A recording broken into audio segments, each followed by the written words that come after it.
deep commitment to the advancement of Black communities and the creation of revolutionary change agents.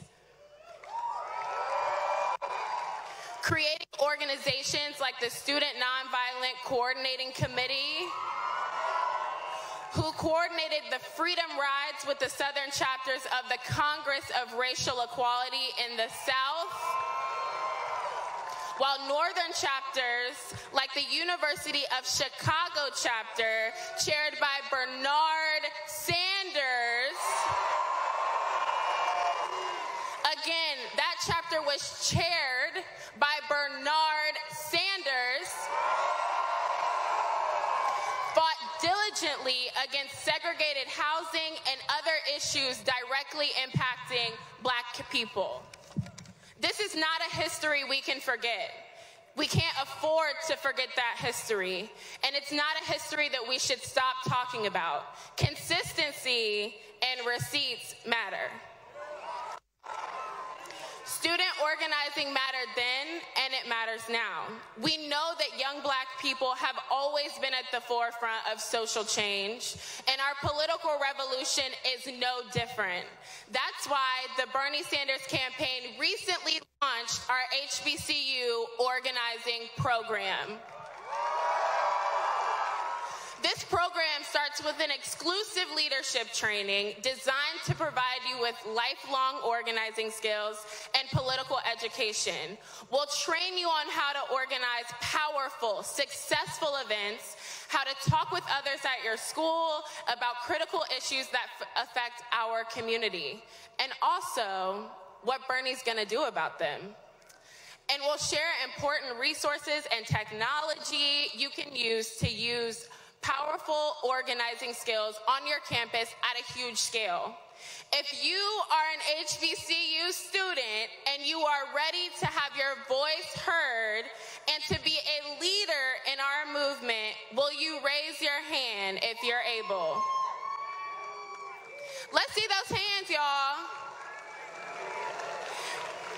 Awesome. Now, one more time, we're going to talk to our neighbors. Say, neighbor. This is how we win our movement. Now, every single person who's ready to be a part of our movement, I need you to take your phone out. I'm looking. I'm watching. Take your phone out, y'all. And text HBCU, that is HBCU, to the number 67760.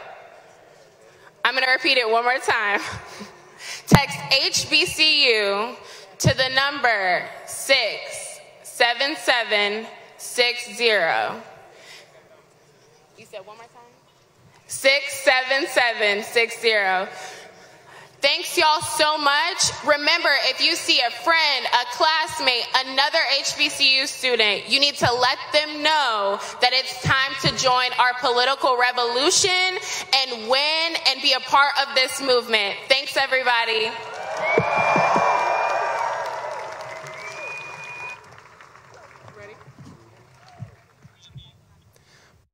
Please welcome to the stage Morehouse College New Deal Democrats President Julian Hemmings.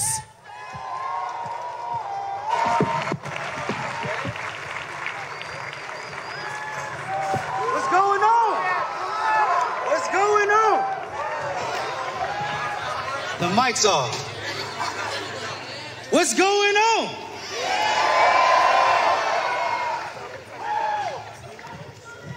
My name is Julian Alexander Hemmings. I'm a senior at Morehouse College. And I'm the host of the event. And I'm the president and founder of New Deal Democrats.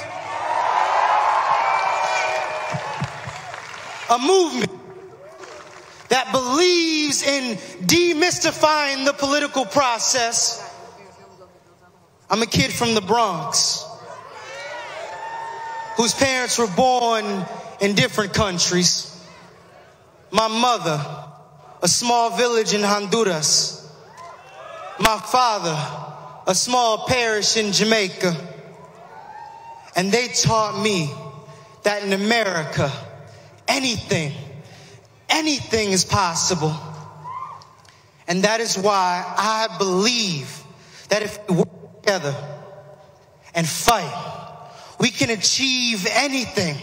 We can achieve justice for the most vulnerable within our society.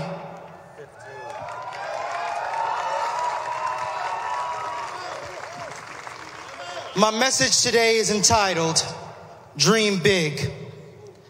As we stand here today on these hallowed and sacred grounds, let us remember the tradition that we are existing in as we stand here in this moment of space and time.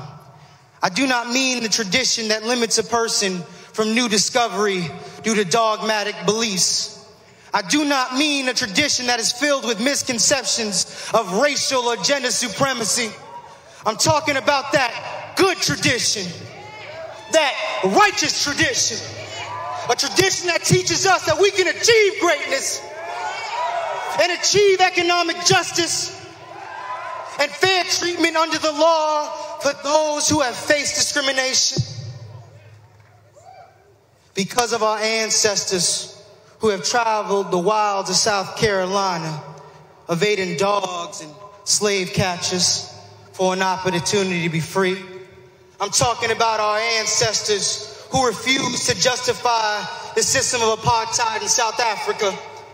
I'm talking about our ancestors who refused to get off a bus and subsequently destroyed the evil system of Jim Crow in the South. I'm talking about a king who saw over the mountaintop and saw the coming of the Lord. So, brothers and sisters, we are living in challenging times, to say the least. But I have never been more optimistic and more energized than I feel at this very moment. As the media runs in a frenzy and everyone we know is running for president, there's a movement of this tradition in America that is seeking justice for the hopeless and speaking up for the voiceless. While this is not an endorsement, I do believe that Senator Sanders exists within this tradition, as he discusses clearly what it would take for all of us to overcome the big money in Washington, not by conciliation to their demands, but by standing up and demanding that our vote should always mean more than their dollar.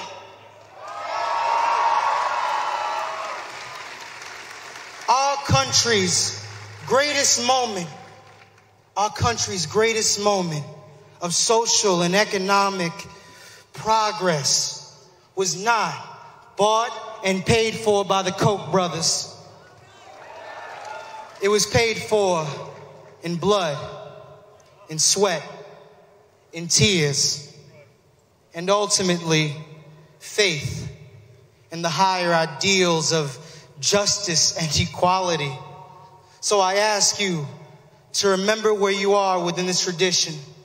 Remember that when they told us that we couldn't achieve justice because they would create every obstacle to oppose us, our tradition said we will fight to achieve justice by any means necessary.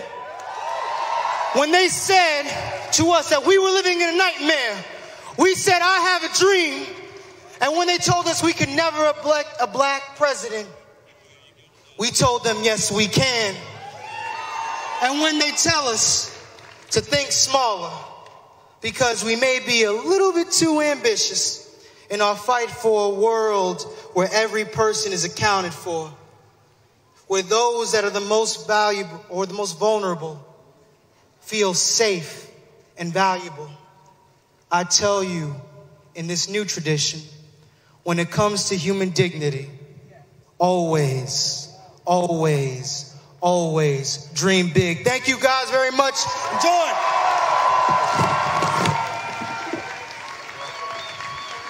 Please welcome to the stage Alpha Phi Alpha Fraternity Incorporated.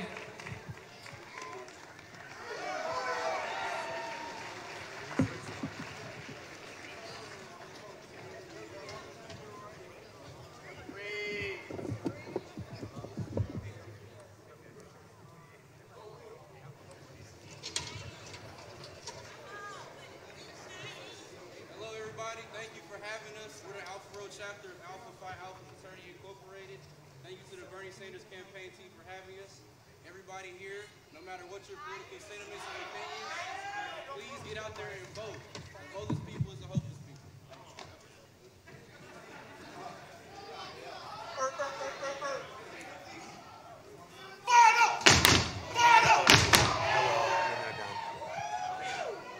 It takes an ice cold brother to win a step shoot. It takes an ice cold brother to put a hole in the floor. It takes an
So much on my mind, I ain't even really sleeping lately.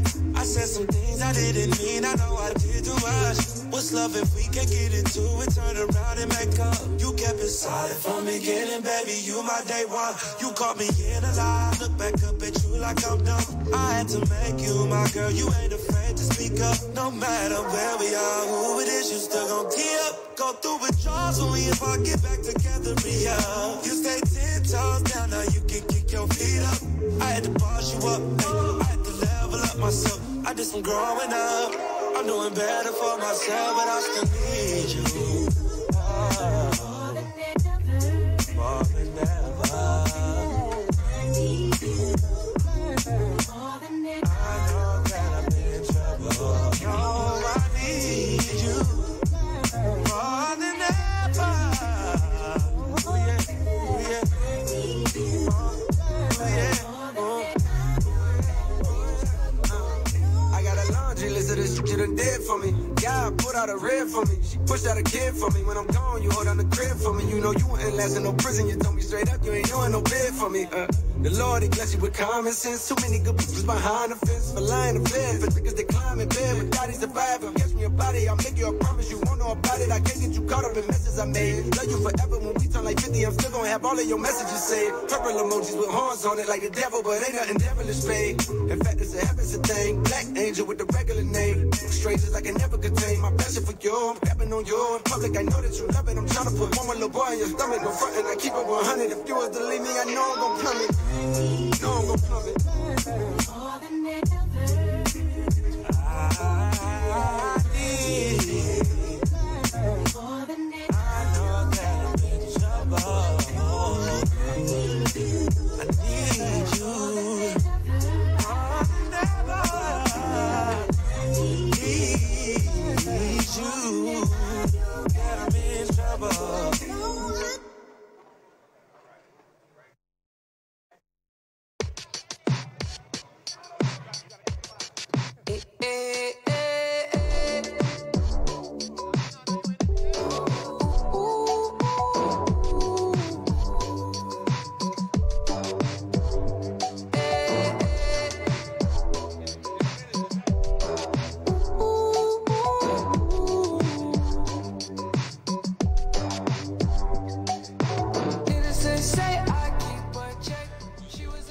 Please welcome to the stage Bernie 2020 surrogate Philip Agnew. Yeah. If you go to the house, say yo. Listen, I'm happy to be at the house. My name is Philip Agnew. I'm an organizer. I'm a native of Chicago, Illinois. I'm a proud graduate of the Florida Agricultural and Mechanical University. And I'm a proud member of the Beta Nu chapter of Alpha Phi Alpha Fraternity Incorporated. So when I was in school, we used to say the blacker the college, the sweeter the knowledge. Y'all know that? So when I say the blacker the college, what y'all gonna say? The blacker the college. The blacker the college. The blacker the college. Listen, there's perhaps no bigger reason for me to be here on this stage as a part of this campaign than because I went to a black college. I'll never forget the moment that I stepped onto the campus of Florida Agricultural and Mechanical University. I was a young man born in the West Englewood neighborhood of Chicago.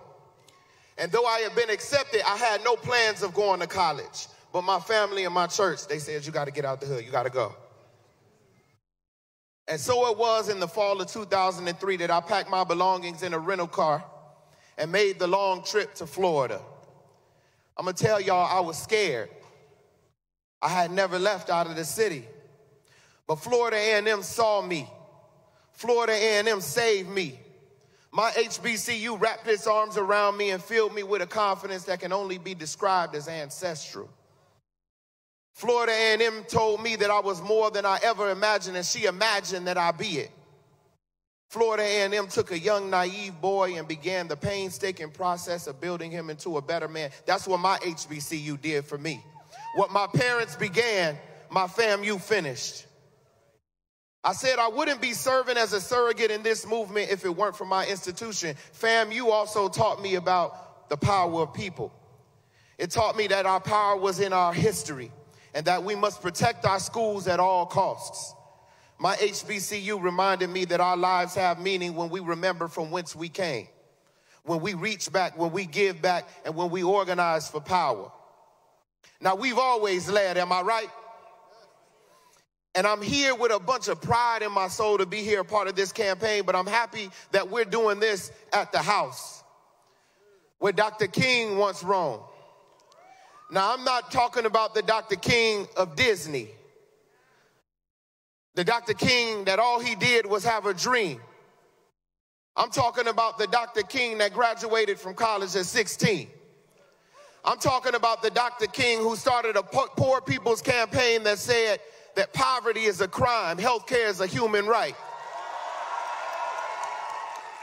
We're not just talking about the Disney Dr. King, but the radical Dr. King that wrote a platform that he had the shoulders that we stand on today. This is a campaign that believes in the power of people like Dr. King did to transform our lives. This is a campaign that understands the unique legacy of HBCUs, that we've got to protect them at all costs. Now this week, you all remember Delaney? Y'all remember Delaney? You hear me? Y'all remember Delaney? This week, under the leadership of Delaney, we traveled to Tennessee State University, Alabama State University, and Tuskegee. Not just to talk, but to listen. Our campaign was the first and the only to be on those campuses. And we're going to continue to be the first at dozens of campuses across this country, not just to talk, but to listen and to build. Because this is a campaign that believes that words is just words. We need action where we're concerned. Y'all hear me? Look to your neighbor and say, we need action. We need action. That's why we're canceling all student debt and making HBCUs tuition free. That's why we're investing billions in private and public HBCUs. Let's talk about the bag real quick. We got $1 billion going to land-grant institutions. We're expanding Pell Grants and work study, investing $5 billion in teacher training programs, another $5 billion in doctor and dentist training programs. We're issuing an executive order, expanding the White House's initiative on HBCUs. We're going to double Title III and Title V funding. Y'all still with me? Look up Title III and Title V. We're canceling all student debt for students, but we also are going to cancel the $1.6 billion in debt that HBCUs owe. So we're not just canceling the student debt, we're canceling the school debt. And we're creating a $5 billion fund dedicated to improving HBCU infrastructure. I'm talking new dorms. I'm talking new buildings. So as I said, we went on a tour this week and we asked questions of people. And what remarked me was that every school, the first question from that black student wasn't about how we can benefit black students. The questions were about how are we going to end the immigration crisis at the border? How are we going to have a planet for all of us to live in? And that is because it is the history of black students that we always think of other people. Because we say we don't want Medicare for some, we want Medicare for. We don't want housing for some, we want housing. We don't want college for some, we want college for. We don't want a Green New Deal for some, we want a Green New Deal for. Because none of us are free until all of us are free.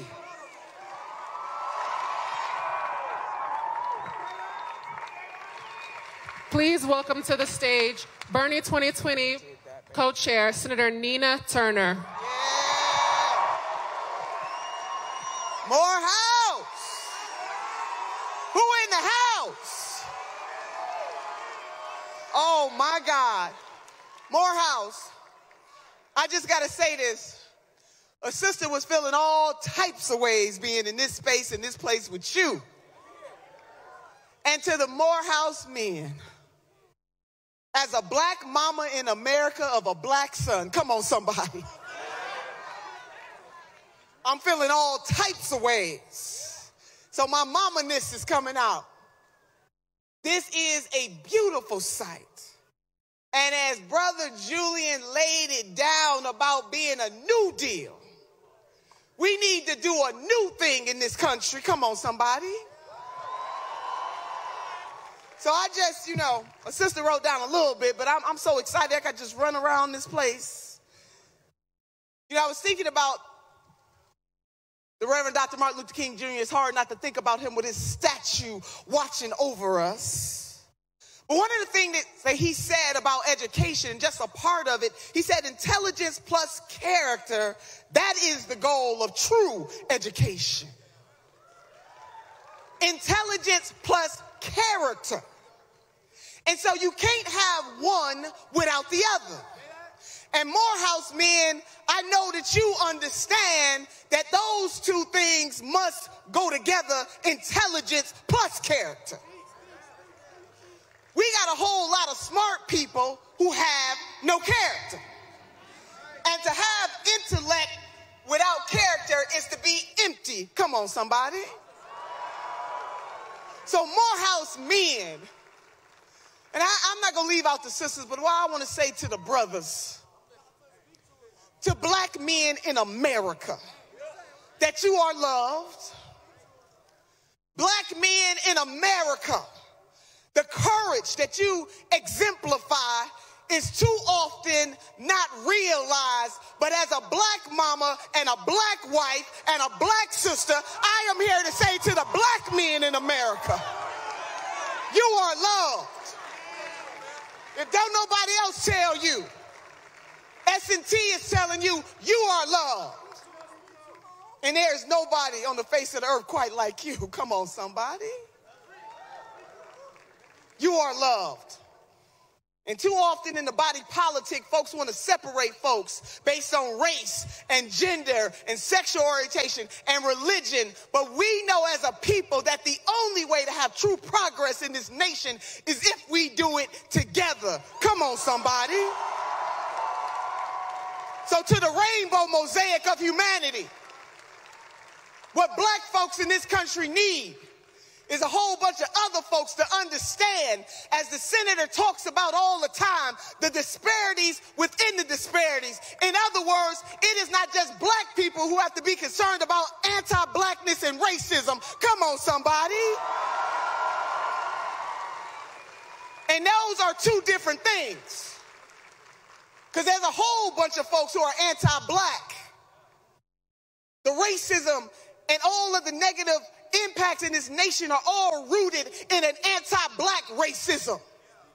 So usually when you find somebody who's a racist, they're sexist.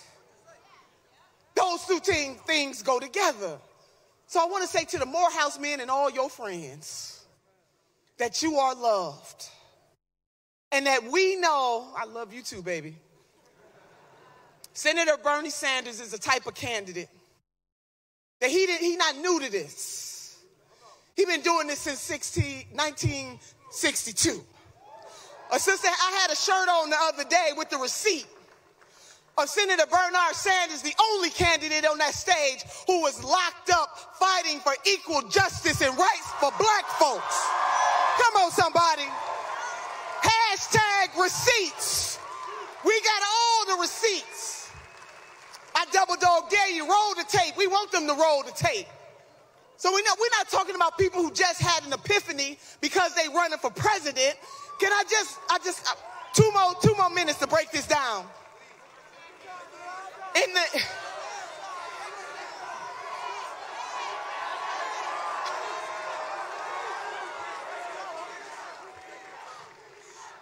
the Christian tradition,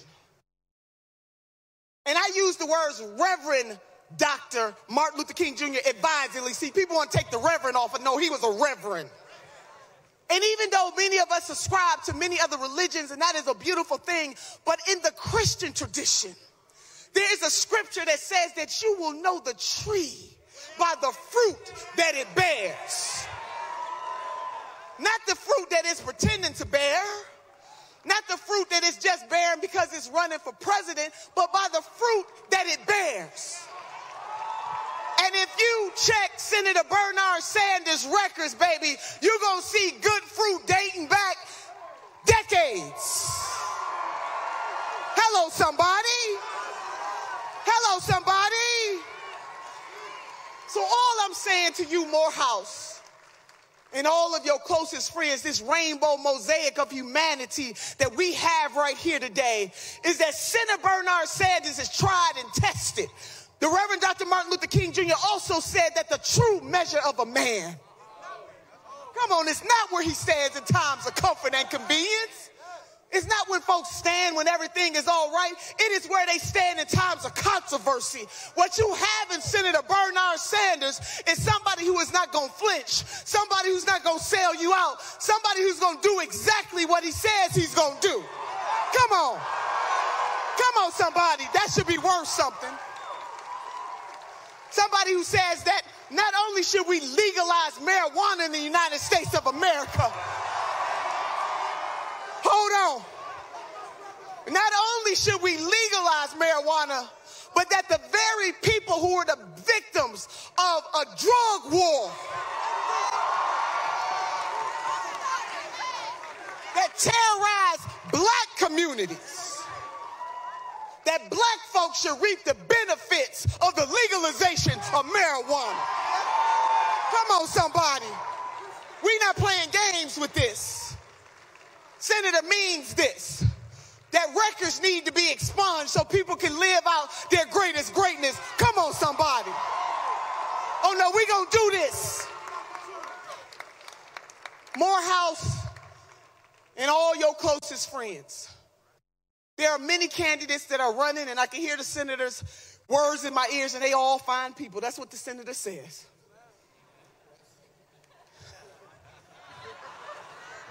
I'm just telling you what the senator says. But this is it. There are many copies, but there's only one that has never flinched. She said Medicare for all. That's it and that's all. There's only one person. In 2016, when other folks was talking about $12 an hour, he said, oh no, $15 an hour. That's it. And that's all. There's only one person who stood up on that debate stage and said the biggest existential threat to this nation is climate change. That's it. And that's all. There's only one person who's been marching with the workers of this nation, not because it's popular, but because it is necessary. That's it, and that's all. So there are many copies, sisters and brothers, but there is only one original, and his name is Bernard Sanders. So why would you ever take the copies when you can have the original? Come on. So for some folks, what the senator said may be a little too radical. But if you have health care, and if you don't have to worry about where your next meal comes from, if you don't have to worry about whether your employer says you have health care today and you don't have it tomorrow, if you can afford your insulin, if your babies are safe and sound because you got enough money to insure it, so then maybe what Senator Sanders is talking about is too radical. But if you are among the poor and determined in this nation who have been left behind, then his plans and visions are right on time. See, for some folks it may be radical, but if you are in need, it is right on time. If you are in Flint, Michigan, in need of clean water, his Green New Deal is right on time. Come on, somebody. So we don't have time to play with half measure, folks, because only all that we love is on the line. That's all. Nothing too big, just all that we love. And what I can say to you, that as a sister and a hell-raising humanitarian, that you can take heart in what Senator Sanders says that he is going to do, because he tells the truth, the whole truth, and nothing but the truth. He don't play with it.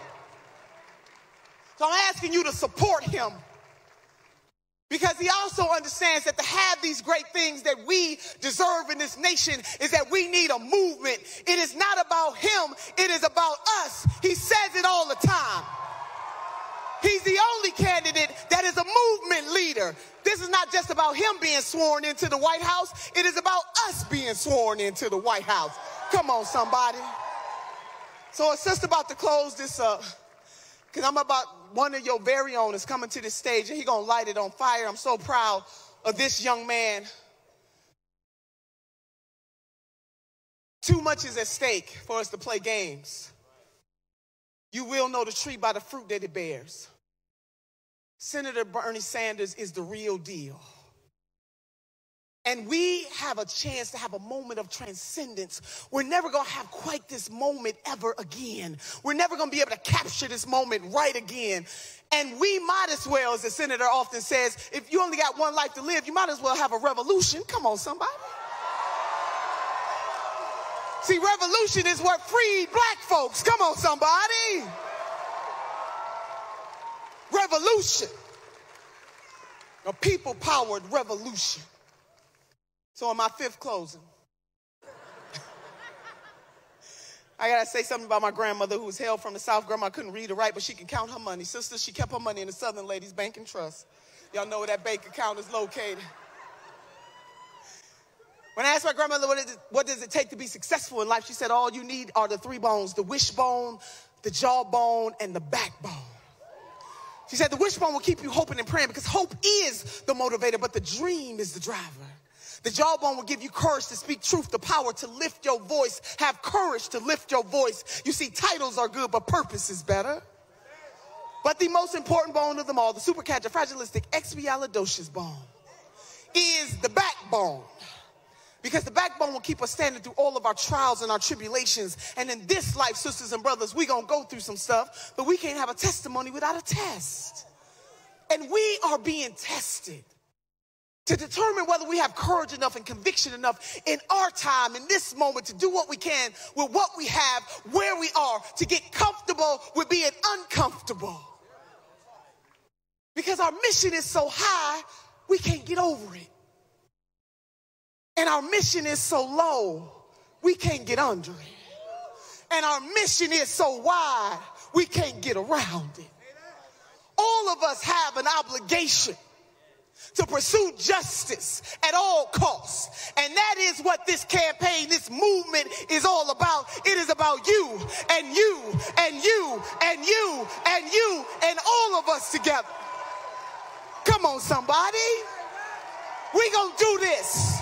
Revolution, revolution, revolution. And we are going to elect Senator Bernard Sanders, the 46th president of these United States of America.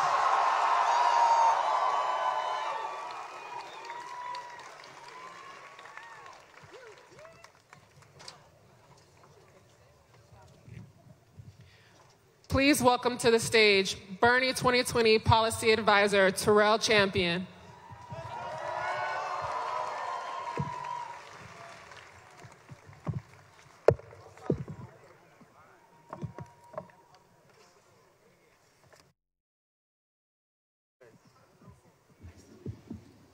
Good afternoon, Morehouse. Let me begin by thanking you all for taking the time out of your day to be here and rally with us this afternoon. I would also like to say a special thank you to the students, school administrators, and volunteers who coordinated with our campaign to make this event happen. I know this is a busy time of year, a busy time of the semester as you all begin to prepare for final exams and make plans to be home with your families for the holiday season. It feels incredible to be here with you all today. I've spent most of the year or so crisscrossing the nation with Senator Sanders. Altogether, I've traveled with him to 30 states, many of them several times, and to dozens and dozens of rallies, very similar to this one. But this rally is special simply because Morehouse is home for me. I have the distinct honor of being a member of Morehouse's class of 2013. I grew up less than 25 miles east of this campus in a city some of you may have heard of called Stone Mountain, Georgia.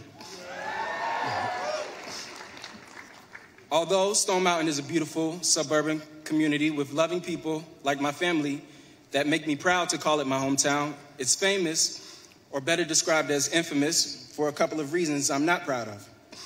You may know that it's the location of the largest Confederate monument in the country.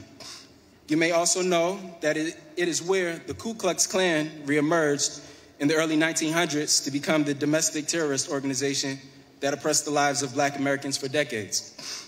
Most people know about Stone Mountain primarily because Martin Luther King Jr., whose statue towers above us this afternoon, references it in the Let Freedom Ring refrain in a speech we have all heard many times, I Have a Dream. I sometimes think about how Senator Sanders was present in Washington, D.C. to hear those words ring out in real time. Learning about the complicated history of the place where I grew up made me realize at a very young age that the world is full of disturbing truths. My hometown was hit especially hard by the housing foreclosure crisis that sparked the Great Recession. Seeing so many Black people around me lose everything they owned overnight made the world a much scarier place for me as a child, preparing to embark out on adulthood. The skeptical outlook I began to develop about the world almost reached the point of nihilism, in which I almost began to believe in very little. My journey at Morehouse started exactly a decade ago. I enrolled here in 2009 while the global economy was still in free fall. Thankfully, Morehouse saw my potential and awarded me a full tuition scholarship. Otherwise, I likely wouldn't have been able to attend. Wrestling to understand the financial predicament I witnessed so many people experiencing was a large part of the reason I decided to major in economics while here. Like many generations of black people before me, I came to an HBCU seeking refuge as I struggled to fully understand myself in a world that always seemed so weary. The generational impacts of racism can find a way to dim your outlook on life, but rolling in Morehouse reignited my internal flame in just enough time as it began to dwindle. In the community of encouraging friends and professors I developed here ensured that my flame not only remained ignited and continued to shine, but that it developed into a torch. In addition to attending this extraordinary institution, working with Senator Sanders over the last couple of years in the U.S. Senate, and now as part of this presidential campaign, has been the honor of my life. Witnessing up close Senator Sanders' unwavering resolve to transform this nation has redeemed my belief in the impact our federal government can have on the lives of Americans.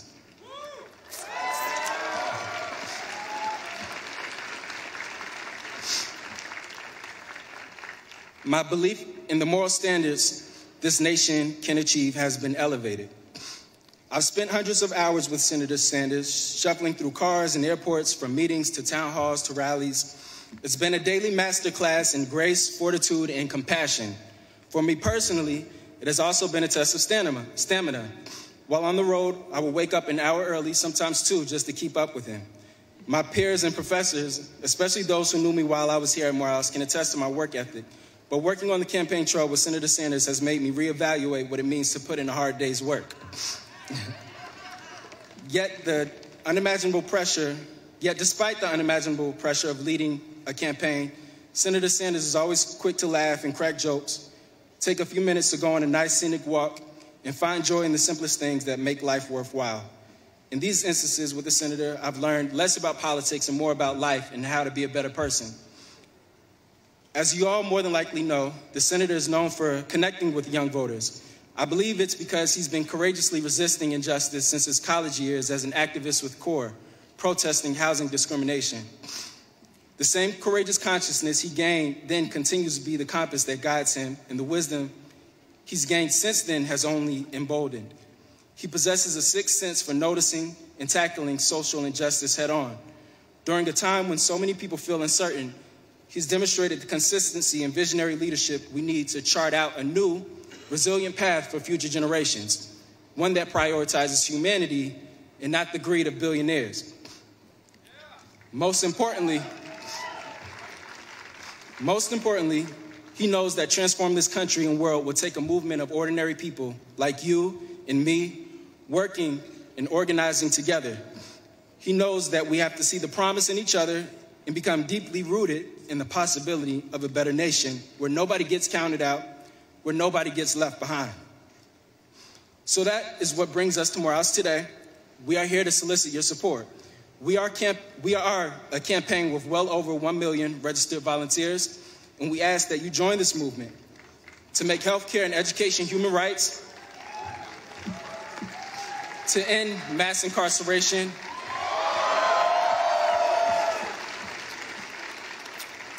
and reform our racist criminal justice system.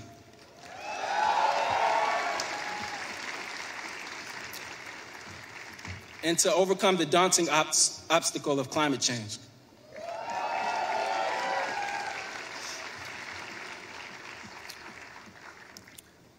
As I close, remember, when we fight together and for each other, no challenge can stand in our way. One day, you will be proud of yourself for joining this coalition. Deep down inside, I know the person I was when I entered Morehouse a decade ago is so proud that he grew to be the person in this fight today. And I'm especially proud to be working side by side this incredible team. So now the moment you've all been waiting for. The man whose vision defines this movement. The realest man in America. Who always speaks the truth because he has a heart full of love. a man who sees the humanity in all and challenges us every day to meet that standard. The next President of the United States of America.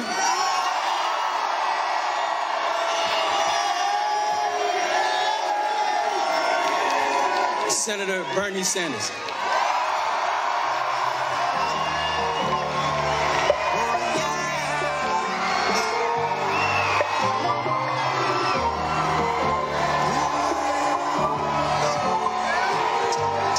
Thank you.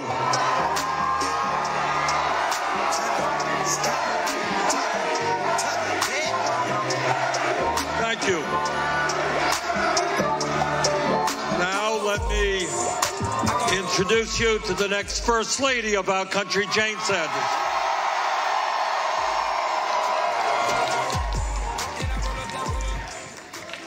Let me thank DJ Era for the music,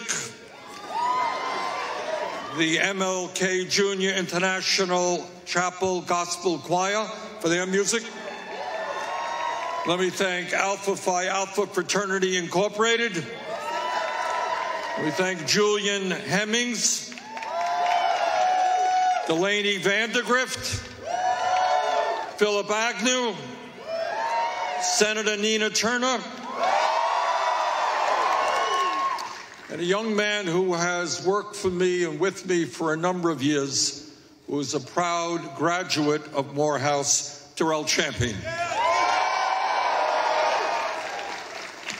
And it is a special honor to be here at Morehouse and looking out at that statue of Dr. King, who has been an inspiration to me, and I know to many of you. And the values that Dr. King espoused, the understanding that we judge human beings not by the color of their skin or the religion they have or the country they came from or their sexual orientation, but we judge people for who they are. And today I pledge to you that we will undo the divisiveness and the hatred coming from Trump's White House. We will bring our people together. Let me start off on a personal note, if I might, and tell you how I learned about racism in a very personal way. Because as some of you know, I am Jewish. Some of you may know my father came to this country from Poland, and he came fleeing anti-Semitism. But a lot of people in my father's family did not make it out of Poland. And they were murdered by the father of white supremacy, Adolf Hitler. So I learned at a very young age what racism and white supremacy and Aryanism and all that crap is about. And our pledge together is we will do everything humanly possible to end all forms of discrimination in this country.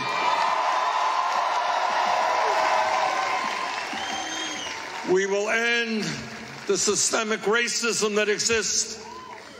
We will end the sexism that exists, the homophobia that exists, the xenophobia that exists, the religious bigotry that exists. We will finally come together as one nation, as one people, proud to be Americans.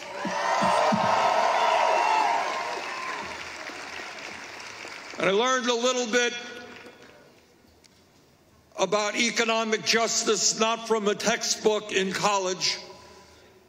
I learned about that growing up in a rent-controlled apartment in Brooklyn, New York, where my family struggled economically in the same way that millions of families in this country are struggling today.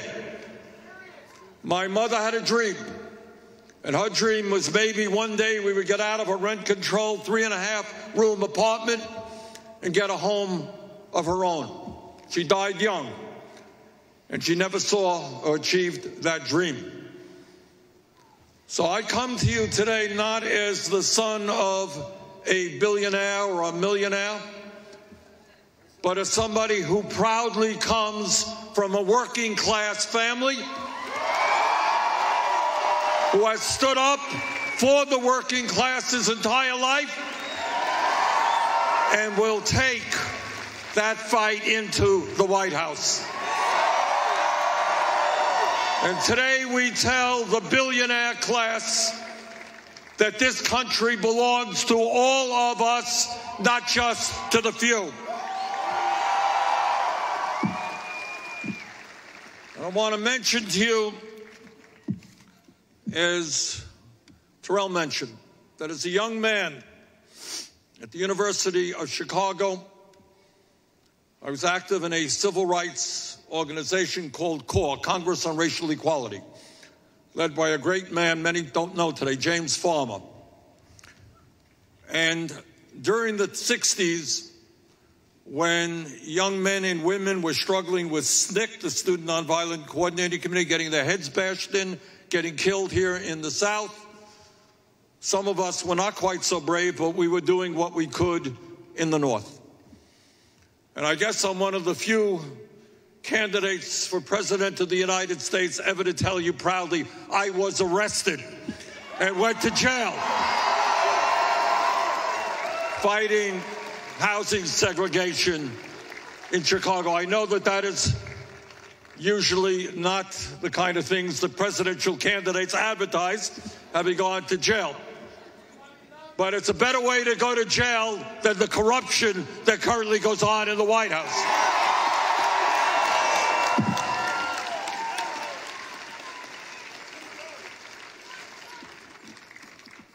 And the reason I am here today is to talk about what is going on in America today and to work with all of you for a new vision for this country. And I want all of you never to forget that right now you are living in the wealthiest country in the history of the world. That there is no excuse for 40 million people living in poverty. There is no excuse that tonight 500,000 Americans will be homeless, sleeping out on the streets or living in shelters at a time when 3 people own more wealth than the bottom half of America. There is no excuse for half of our people living paycheck to paycheck the way my family lived. You all know what paycheck to paycheck means? Yeah, you know it. You know it too well, right? You know what happens when your car breaks down and you can't get to work. You know what happens when you get sick and you can't afford to go to the doctor.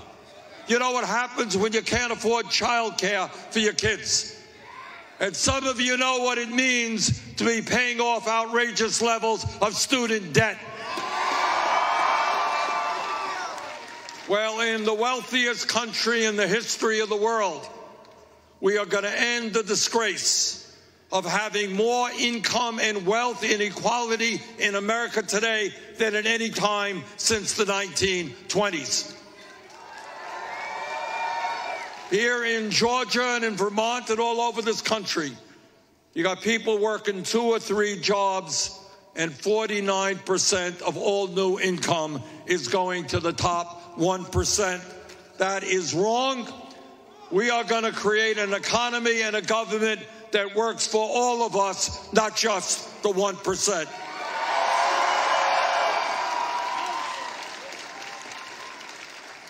And when we talk about income and wealth disparity in a general sense, we have also got to focus on the level of racial disparities that exist in this country.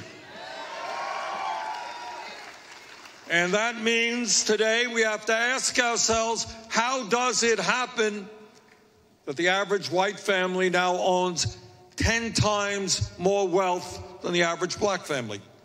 How does it happen that black women are more than 3 times likely to die from pregnancy than white women, and the infant mortality rate in the black communities is more than double that of the white communities?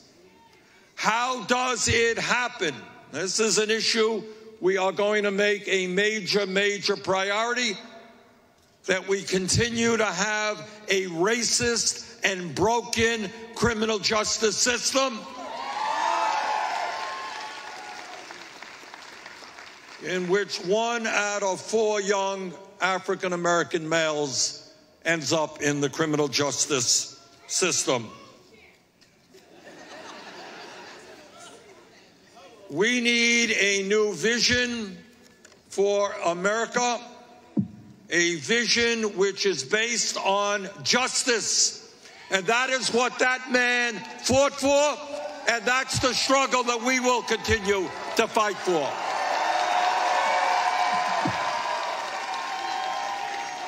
And justice means economic justice.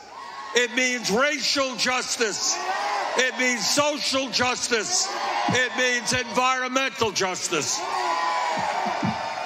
Let me say a word about education, because we are here at a great educational institution. When I talk about education reform, it means that we're going to end the dysfunctional child care and pre-K system that currently exists. I know that we got psychology majors out there, and they will tell you that the most important years of human development are 0 through 4. And that means that we must have the highest quality pre-K system in the world, affordable and universal for every family in America.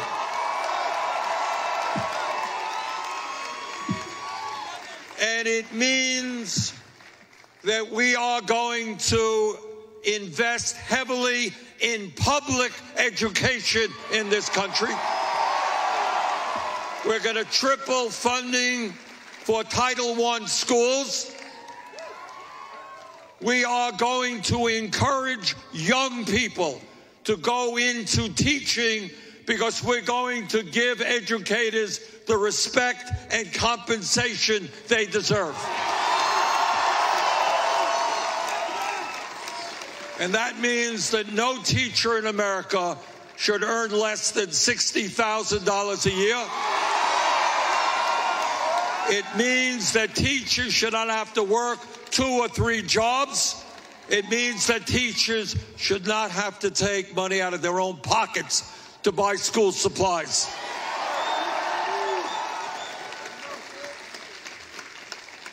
And when we talk about education, we are talking about making all public colleges and universities tuition free. And it means that we're going to cancel all student debt in this country. Now, I know that Robert Smith did a very great service to some of the students here at Morehouse by paying for your student debt, and that is enormously important, and we appreciate so much his generosity. And that is exactly what we are going to do for every person who has student debt all over this country. People should not be denied the ability to get married and have kids, to buy a house, to buy a car. If we could bail out the crooks on Wall Street, if Trump and his friends could give $1 trillion in tax breaks to the 1% and to large corporations, we can cancel all student debt in this country.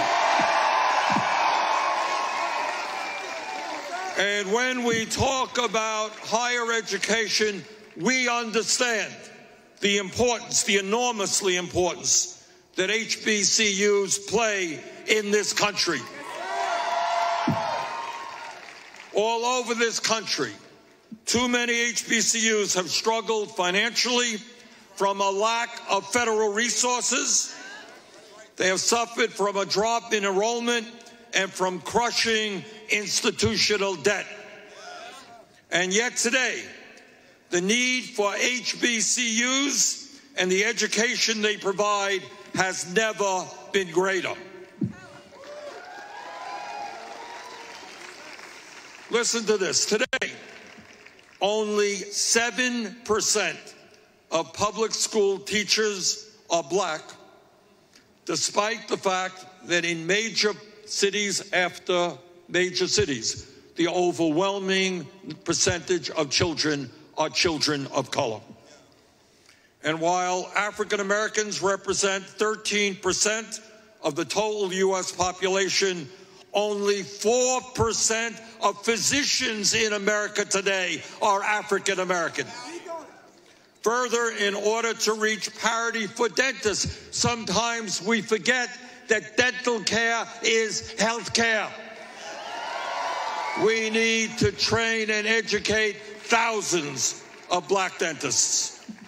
Under the proposal that I am proudly introducing today at Morehouse, we will establish a dedicated fund to create and expand teacher training programs at HBCUs.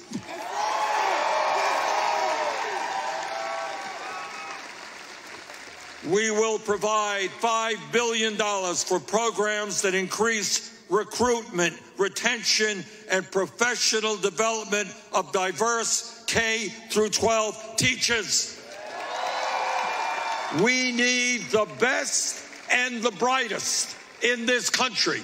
Whether you're black, you're white, or Latino, we need great teachers in this country. And we're going to make it easier for our young people to do those important jobs. We are going to provide an additional $5 billion to create and expand medical and dental programs at HBCUs to help end the shortage of black doctors, nurse practitioners, physician assistants, dentists, hygienists, psychologists, and other medical providers. In other words, when we pass Medicare for all, we are guaranteeing health care to every man, woman, and child, and that is enormously important. But we also have to make sure that in African-American communities, there are the doctors, there are the nurses, there are the psychologists that are there to provide the care that the people in those communities need.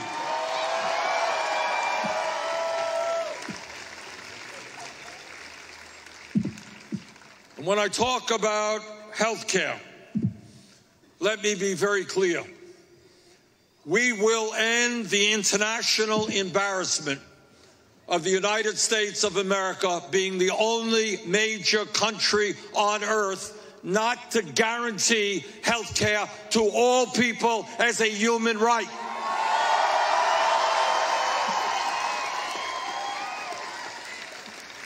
And when I talk about health care, I want you to understand very clearly what Medicare for All is about, because there's a lot of, I think, confusion out there.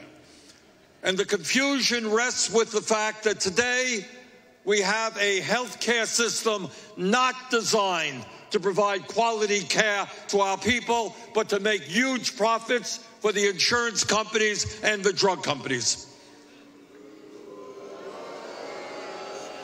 So here's what Medicare for All is about. We are going to end all premiums in this country. You don't know what pay any premiums. We're going to end all co-payments in this country. We're going to end all deductibles in this country. We're going to end all out-of-pocket expenses in this country. On the Medicare for All, people will be able to go to any doctor they want, any hospital they want. There will not be any bill. That is what health care is about in a humane, democratic society. But in order to achieve that goal, we're going to have to take on the power of the healthcare industry, which last year made $100 billion in profit. Are you prepared to stand with me? When we talk about the great struggles for human rights that Dr. King exemplified, health care is one of those struggles. In America, every person, every man, woman, and child has the right to go to a doctor when they're sick. We cannot continue a system in which 87 million Americans are uninsured or underinsured, in which 30,000 people a year die because they don't get to a doctor on time, and 500,000 people go bankrupt because of medically related bills. We have an historical struggle in front of us, and together we are going to win that struggle. Healthcare is a human right, not a privilege. And I want to say a word about an issue that is important to all of us here and to tens of millions of Americans. We are together going to end the embarrassment of the United States of America having more people in jail than any other country on earth.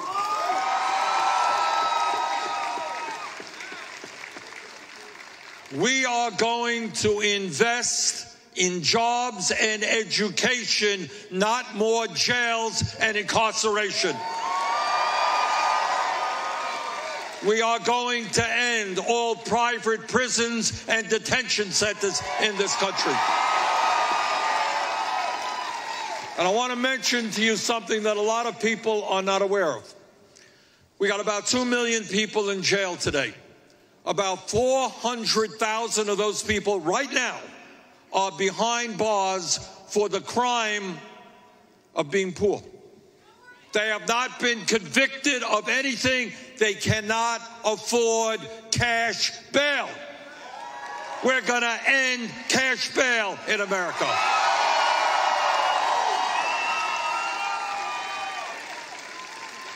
And brothers and sisters, the time is long overdue to end the horrific and destructive war on drugs. We are going to make marijuana legal in every state in this country. We are going to expunge the records of those arrested for possession of marijuana. And I'll tell you something else that we're going to do, and this is a fairly radical proposal, but I think it is the right proposal. If you go to Nevada, if you go to California, you see big billboards. And the billboards say, buy hemp at this company, go to this store and get your marijuana. And I was thinking a couple of months ago when I saw those signs, that here you have large corporations making big dollars from the legalization of marijuana at the same time as you have young black people rotting in jail for doing exactly the same thing. Now, how does that happen? So what we are going to do is when we legalize marijuana in this country, and that is going to happen, what we're going to do is make sure that the people who profit from that legalization are not a handful of multinational corporations. We are going to help businesses in the African American community, in the Latino community, the people who have suffered the most from the war on drugs, profit from the legalization of marijuana.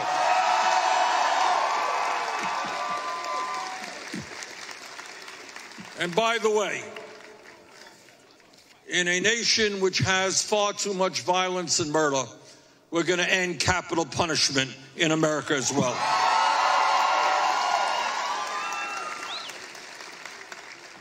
There's another issue that is an issue that all of us have got to be thinking hard on.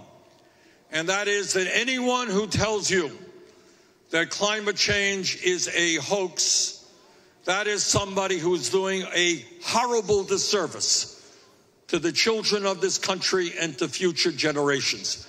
Climate change is no hoax. Climate change is a huge threat to our country and the entire world.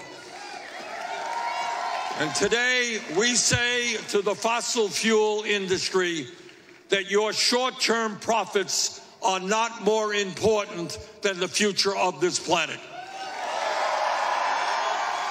And together we are going to transform our energy system and lead the world in the transformation of the global energy system away from fossil fuel to energy efficiency and sustainable energy. And by the way, I know I am in a state where the governor and the state legislature may not agree with me, but I happen, which reminds me that the governor should not have been the governor.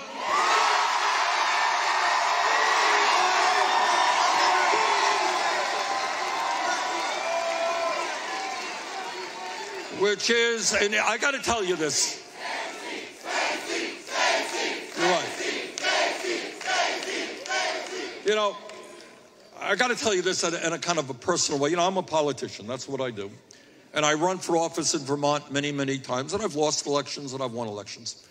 But it has never occurred to me, as somebody who sought office, to try to figure out what parts of the state I'm kind of weak in, you know, where I don't have a lot of strength, and how I try to prevent people from voting against me. I have always believed that if you can't win an election on your ideas, that don't run for office.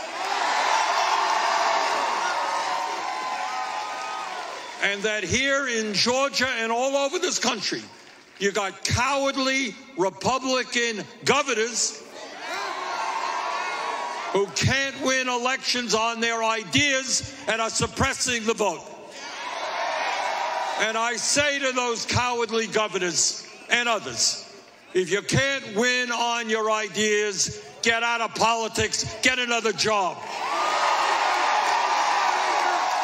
And I want to congratulate Stacey not only on the great campaign that she ran. I want to congratulate her for the extraordinary work she has done in terms of registering tens and hundreds of thousands of people in this state, getting them involved in the political process. She understands, you understand, and I understand that what democracy is about is making it easier for people to participate in the political process, not harder. And I also want to say to the governor and the legislature here that I know you conservatives talk about small government and getting government off the backs of the people. Well, why don't you end that hypocrisy? If you believe in getting government off the backs of the people, understand that it is women who should control their own bodies, not the government.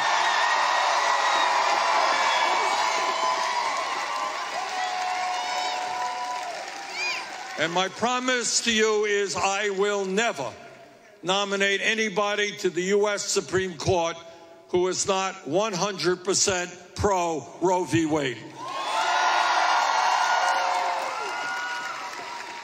And on another issue that I know upsets us all, is every other day we look at the papers and we turn on TV and there's another horrific mass shooting. And what I will tell you is that unlike the current president, President Bernie Sanders will not be intimidated by the NRA.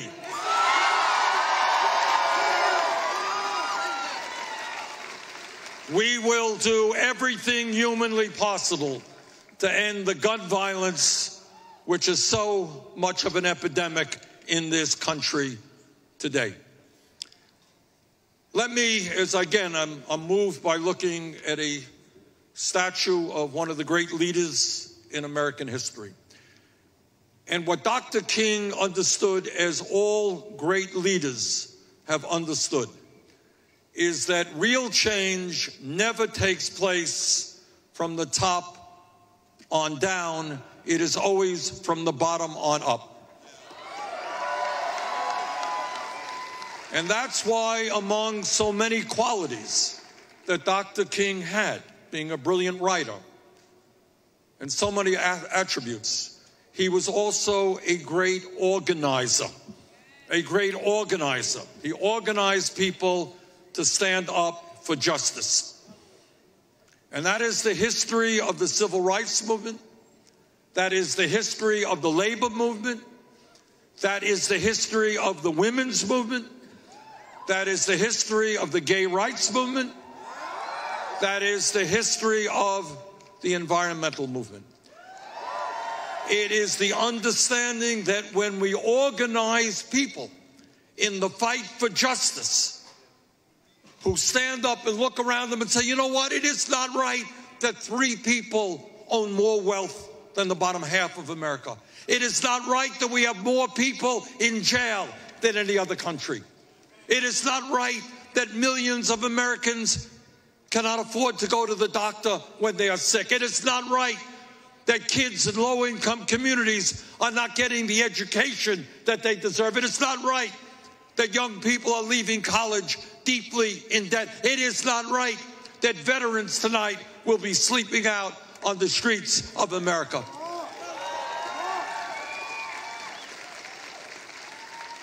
And what our job right now is to look around us, to take a look at somebody who may be a bit different from us, come from a different background, have a different colored skin, and to understand that if we are going to transform this country, we have all got to stand together.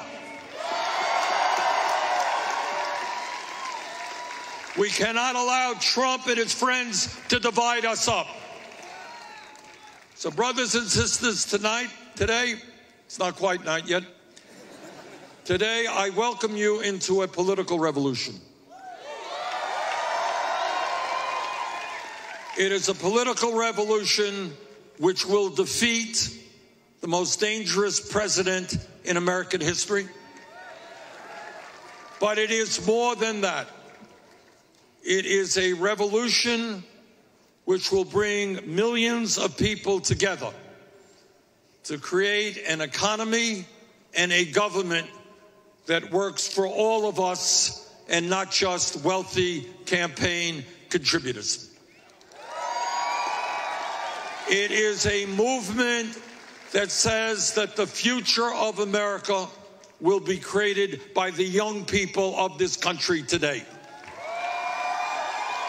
And I am proud to tell you what you already know, is that the young generation of today is the most progressive generation of young people in the history of this country. This is a generation which is anti-racist, anti-sexist, anti-homophobia, anti-xenophobia, anti-religious bigotry. And that's the good news, but let me tell you the bad news. The bad news is this is a generation that does not vote in the numbers that it should be voting. If the young people of this country, 30 and under, voted at the same level as people 65 or older, we would transform this country overnight. So today I ask you, not only for you to be involved in the political revolution, to reach out to your friends, your family, your co-workers. Tell them you are tired of their complaining. Tell them that now is the moment. We need political involvement. We need action. We need to transform this country. So thank you all very much for being here. Let's go forward together. Thank you.